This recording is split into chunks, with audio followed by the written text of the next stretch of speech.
Chapter 19. The resonance of Dhyanalinga and the activation of the Chakras.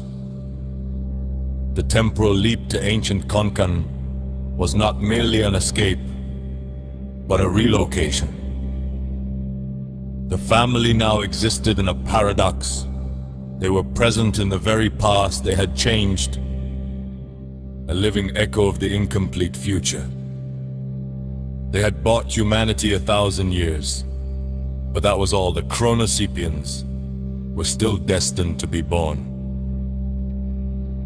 Their ultimate action was not war, but refinement. Mayur understood that the key to their survival was not to stop his ancestors' mistake, but to perfect his creation. The original whoosh toy, the Tandav, was too turbulent, too unstable. It was a rhythmic shock that broke time and space. He had to make it a resonance, a continuous, gently oscillating rhythm that could permanently nudge the timeline onto a new, safer path.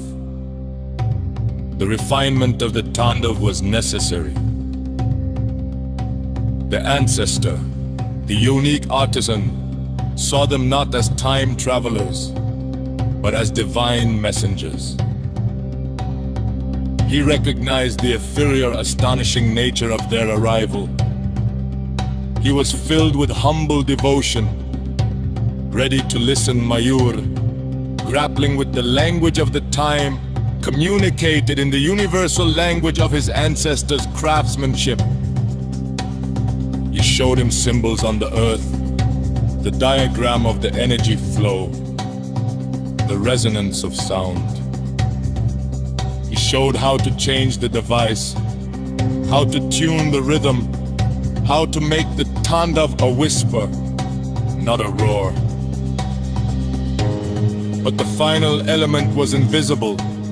The Tandav required a complete, continuous spiritual core, a pure conduit of energy and consciousness. Mayur only knew one place, a pure, endless resonance, bathed in meditation and stillness.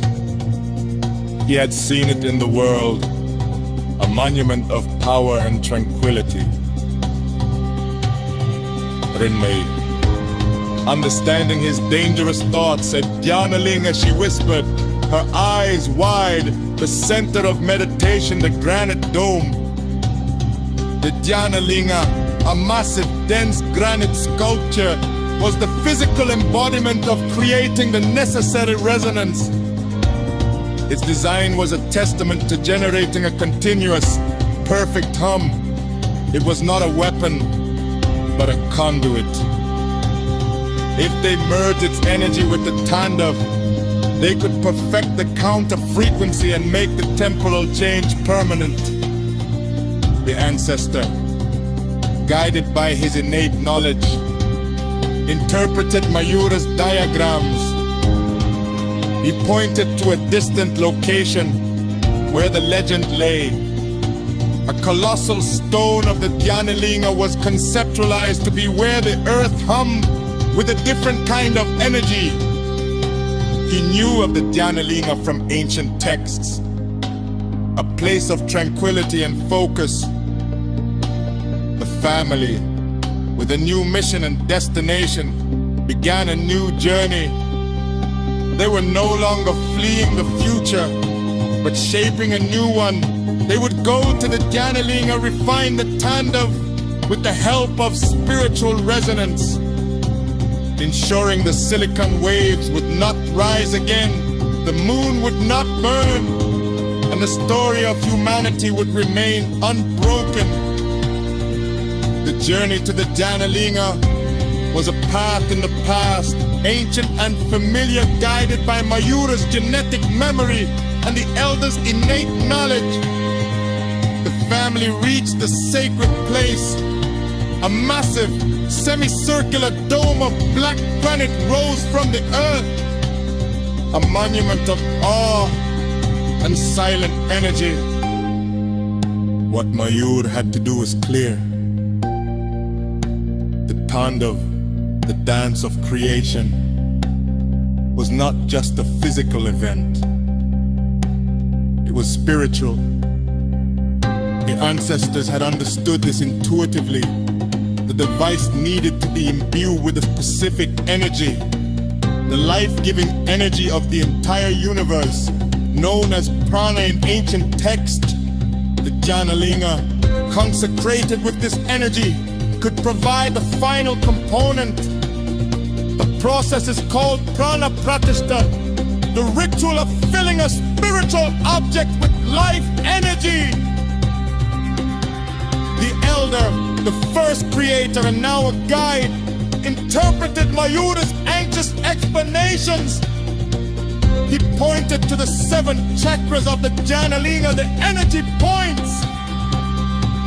The device, he said, must touch each point.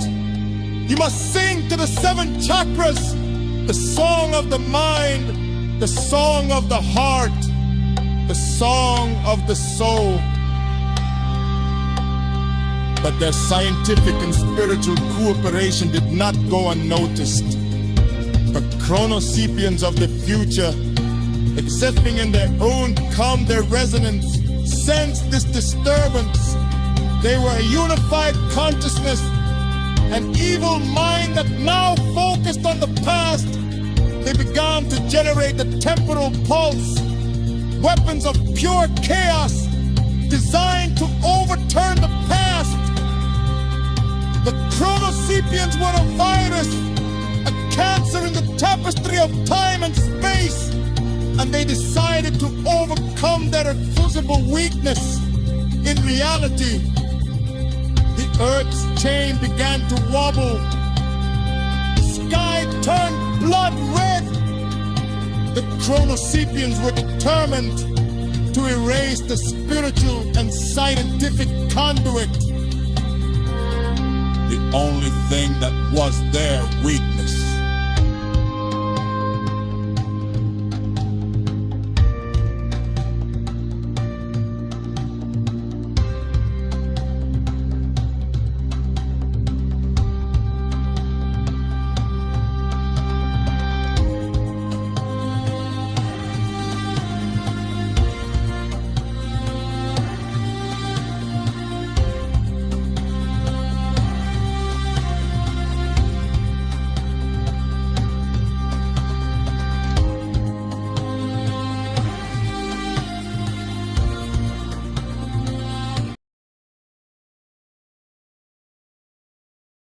Chapter 20, The Prana Song. Coming soon. Comment, like, and subscribe.